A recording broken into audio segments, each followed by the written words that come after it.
Good morning, good morning, good morning. It is Cassandra Terry, your manifesting miracle maker, and today is Wake Up Wednesday. It's Wake Up Wednesday, y'all. Hump day. We are halfway through the week. I hope the first couple days of the week have been wonderful for you and you are ready to get over the hump and get ready for whatever this day has to bring. When we talk about Wake Up Wednesday, we talk about being intentional. So, whatever this day has to bring, you've got some input there. You don't have to just go with the flow. So, my encouragement for you, first thing when you get up after you get through watching this, is to grab your pen and paper or your laptop and open up a note space and have a direction for your day. Create a plan for your day. It's important. When your day's done, how do you evaluate how the day has gone? Has it been a successful day? Do you even think about whether or not it's been a successful day? Or are you on autopilot and just with each day you are going through the motions and just letting 1 hour lead to the next, which leads to the next? We're more special than that. Our days are more valuable than that. So we want to make sure we have a plan for our day. And I'm not saying anything elaborate, but I have a plan for my day that's kind of broken up into three parts. So, what do I need to do in my home life? What do I need to do in my work life? And what do I need to do in my business? So, I have a couple of things that I'll jot down this morning because I didn't do it last night that I want to make sure that I accomplish in all three of those areas. And that's important because it gives me focus. There's so many things that are vying for our attention all day, every day. All these little interrupts and ideas and things come along. And if you don't have a little bit of a plan, if you're not thinking about what it is that you need to accomplish, before you know it, your time has been completely eaten up by other people's priorities. So, know at least a couple things that you want to get done today and work through those and see how good you feel at the end of the day, knowing that you've checked a few things off your list. Now, I'm a list maker. I have always been a list maker. I get a little bit of pleasure out of marking those things off the list. So that does me good, just to have that kind of structure because my mind is all over the place. And so it just helps me to stay focused and be intentional about my day and make sure that I'm at least accomplishing a few things that are important to me. And that's the easiest way to make sure that we do it. So today the topic is a little bit different. I wanted to talk to you guys about the word why, WHY, the power of why. Why is a little bitty word, 3 letters, but it is so powerful. You see it with children, toddlers, especially when they're first learning to walk and you're giving them directions. They want to know why. Why are you telling me to do this? Why are you telling me to do that? Why can't I touch this? Why is it not okay for me to do that? And I don't know about other cultures, but in mine, in the Black community, we were taught not to question. A lot of us were. I won't make it such a broad brush that that's everybody's experience. But if an adult told children to do something in our community, you basically were supposed to just do it and you didn't question. And I understand the lesson that we were being taught. We were taught to be respectful. We were taught to respect authority. We were taught to, to do what we were told by the people who were in charge. Not a bad thing, but it's missing a really big component. When you ask why, you're curious and that gives you the opportunity to learn. So if I'm telling my child or my employer or anybody for that matter to do something and they're going through the motions, they're doing it, but they don't have the mental connection to understand why they're doing it, then it affects how they do it. They may not do it with the same rigor and the same, they're only doing it because they've been told. But when they can actually understand the value of it, they're likely to do it when I'm not there because it's just a thing that needs to be done. So explaining why and having a why mentality is really healthy. That's something that I had to develop and I have to keep developing because because of grew up. If someone in authority told me to do something, my brain immediately goes to not why, but how. How do I get this done? How do I meet this need? That kind of thing. I'm not paid to be a yes person. I'm not paid to just do. I'm paid to challenge and to think and to bring a point of view. So I've got to look at the why in everything that I do on my job and in my business, because it's going to help us decide, is that really the right thing to do? Is that the right place to put our energy and our resources? And it keeps you curious. If you don't ask why, if you just assume that you may not solve the right problem. And I'll give you an example. Back in November, I launched my business officially on November the 5th.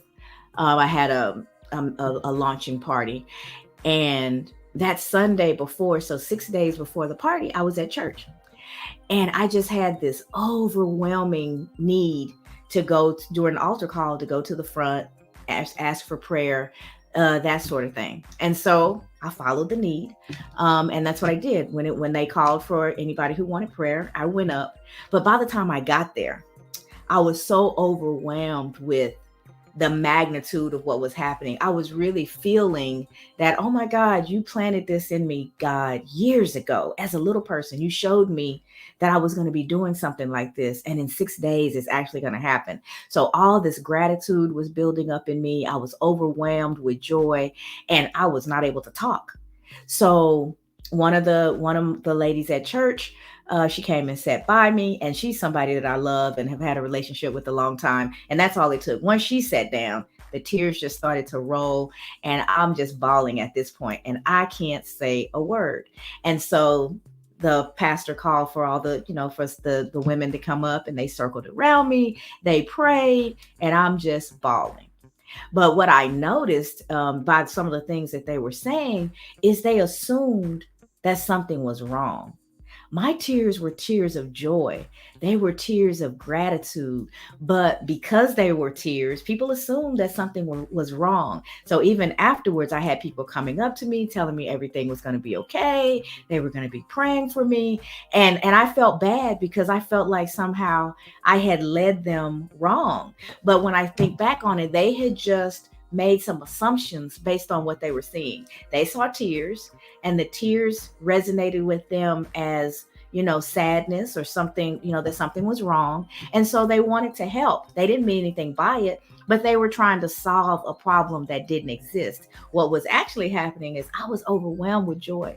I was so happy. I was so excited. I could see my business unfolding, and things that I had had a vision of for years. I could see that they were really taking root and starting to happen. So exactly, Kim. So I was excited and overjoyed and filled, and they saw someone in tears, someone who was sad, someone that they needed to uplift. I didn't need to be uplifted. They were absolute tears of joy. And I had so many people afterwards, even still, they'll come to me, how are you doing? Is everything okay? Da, da, da, da. And things are great. Things are fine. Absolutely. Those were tears of joy. But because no one asked, and because at the time I wasn't really in a place to articulate it, assumptions were made. And because of those assumptions, they dealt with me in a certain way. They were trying to give me what they thought I needed. But when you're curious and you ask questions, you can ask, is everything okay? And when I could talk, I could say, yes, I'm so happy. I'm so overwhelmed. I'm so grateful. And now we've got a conversation going, and you're getting clued in as to what's actually happening. But if you make assumptions, you will get busy trying to solve a problem that you've perceived, and you may be solving the wrong problem. So curiosity is powerful. Be curious with your kids, be curious with your friends, be curious with yourself. When something really triggers you, we've talked about this before. When you get really upset about something that someone says or that you do, they may have done something wrong. We're never going to discount that. They may have crossed your boundaries, but part of your being upset is how you're processing what's happening as well. So you've got to be curious with yourself about that situation. What is it about what they said? What is it about what they did? What am I experiencing that's making this so difficult for me? When you get curious, You keep your mind open, and your mind is available and working and can receive new ideas and different ways of looking at things. So you might just uncover something about yourself. There may be an event that happened in your past that you are still holding on to, you haven't healed from it. And when they said or did whatever it was they said or did, it took you back. And so you're not just feeling the experience with them, you've gone back to whatever you experienced before. And so those emotions get bigger and bigger and bigger. So you have to remain curious in all aspects of your life and ask that little bitty 3-letter word, why? Why am I feeling this way? Why are you so upset? Why? Why did things unfold the way that they did? Stay curious. Give yourself the opportunity to learn. As long as you're curious and you're asking why, you're learning. And we have to remember that with our kids. When they ask why, it is our opportunity to deepen their learning. So, yes, we want them to do what we tell them to do. But if we take that extra step and explain to them why it's important, not just because I said so, it is important because I said so, I'm mom. But if you understand the value of what it is you're doing, you internalize that more, you understand it, and you're more likely to not just do it, but maybe even to teach it to your kids. It becomes a part of you and not just a repetition because mom said so. Understanding is powerful, and it deepens your ability to do something and to do it well the more you understand it. So as us Black moms, we could be a little bit less hard on our children and explain to them why when they're curious, and even when they're not. When we're teaching them something for the first time or telling them to do something, if we attach that why to it, it just makes more sense to them, and they understand it. They understand it, and understanding is never bad. Understanding is never bad. So that was one way I wanted to look at why today, is in terms of keeping yourself open to new ideas and learning. That's one way. The other thing about why is your why. Same, it's still about curiosity, but your why is the reason that you're doing something. And if you're trying to accomplish something, you may be trying to kick a bad habit, you may be trying to develop a new habit, whatever the case may be, you've got a goal in front of you.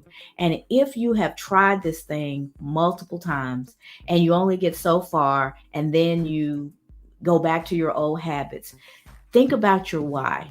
Why are you trying to do this thing in the first place? Your why is your true motivator. It's the thing that will get you up and moving when you don't feel like it, when you don't want to go to the gym. If your why is strong enough, you'll do it. So think about your why, and you have to keep peeling it back. So if we use the example of the gym, why do I want to go to the gym? I want to lose a couple pounds. In my case, more like 20. You want to lose weight. So you have made a commitment to yourself, beginning of the year, New Year's resolution, you're going to lose the 20 pounds. A lot of people have made that commitment every single year.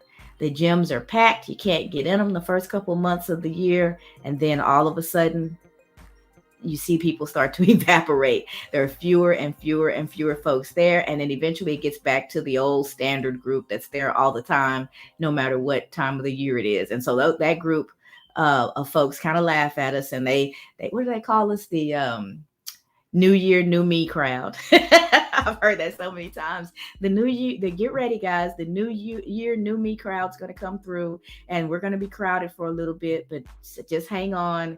After about 6 weeks or so, we'll get back to our normal flow of people. We may pick up a couple extras who are committed, and then the majority of the crowd will thin and go back to their regular routine. The New Year's over, and they're back into their routine. Why is that? It's true that it happens like that. You can see it at any gym. And it doesn't have to be, it's any goal. You see it at the beginning of every year. People are so committed. They're so excited. January marks a new beginning, a new year, opportunity. But why doesn't it last? I'm asking why, because I'm maintaining curiosity. I don't want to solve a problem. I don't want to solve the wrong problem, right? Why doesn't it last? It doesn't last because the individual who has made the goal has not tapped into their real why, their real motivator. Here's what I mean. I can say I'm going to the gym because I want to lose 20 pounds. Okay. Lots of people want to lose weight, so they'll start an exercise regimen or change their diet for a little while, give up soda or teas and focus more on water. We know what that is the thing that is so interesting. Whatever it is that we want to achieve, we already know how to do it.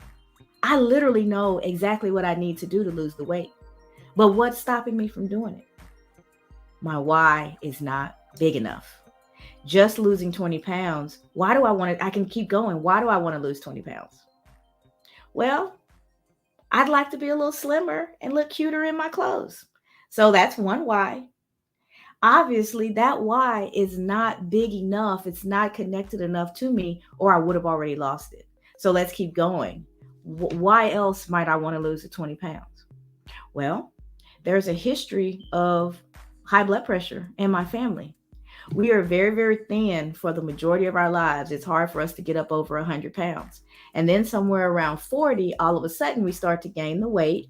And for the first time in life, we go from being people who are kind of on the low side of blood pressure to on the high side of blood pressure. I don't want to ever be on medication, blood pressure medication. I don't like what I've seen that it does to people. And I don't want to experience that. I don't want to be tied to a medicine routine every day. So I need to lose the weight so that I can remain healthy and not have to take the medication. That's a different why. I can visualize the opposite, what I don't want. I can remember people that I've seen in my family who've had to take the medication and the ups and downs of their health that they had to live with. That's a good why. But I'm still not doing it. I was having this conversation in my vision board party on Saturday, and one of the ladies started to cry. And when she started to cry, I knew she had got to her why. She went from wanting to lose weight to not wanting to be on medication to remembering what it was like to have to take care of her mother at the end. She had no issues with taking care of her mother. She was glad to be able to do that, but it left a hole in her heart to see her mom suffer. And where she turned the corner was she said, I don't want my daughter to ever be in the position where she has to see me this way.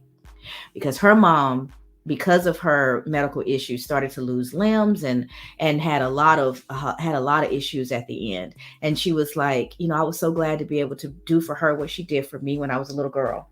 So that's not the issue. But seeing her suffer like that was so hard.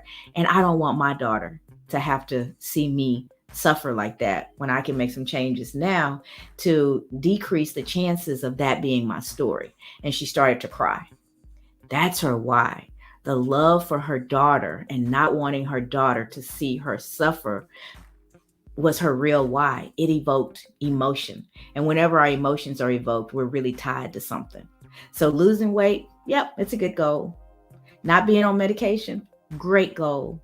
But when she got to that part of seeing her daughter having to watch her suffer the way she'd seen her mother suffer, something changed in her and she started to cry and she got really connected to that why.